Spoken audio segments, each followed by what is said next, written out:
Meanwhile, findings for the fourth quarter of 2025 show a quarterly economic contraction of 0.3% and an annual expansion of 1.5%. Our Eun-jin explains. South Korea's central bank said Wednesday during a press briefing that in the October to December period of 2025, the country's economy unexpectedly dropped 0.3% from the previous quarter.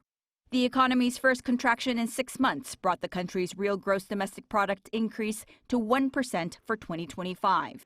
The central bank had earlier forecast the fourth quarter GDP to expand 0.2% on a quarter-on-quarter basis.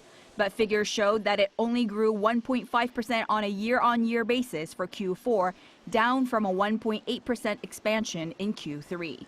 Bank of Korea official Lee Dong-won said that the slowdown was mainly due to weakness in construction investment, which sank 9.9% last year, compared with a 3.3% contraction in 2024. However, exports continued to grow, while private consumption and government spending both expanded.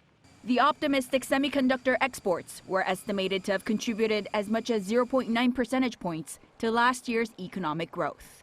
Excluding construction investment, growth figures would have been greatly different for South Korea. I mentioned that construction weighed greatly on growth. If construction investment had been neutral in terms of its contribution to growth, last year's annual growth rate would have been 2.4%.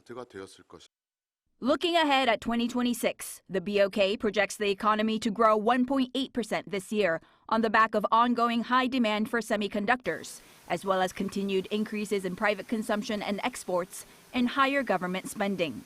This is similar to the government's latest outlook of 2% and the International Monetary Fund's slightly revised forecast of 1.9%. Eun-jin, Arirang News.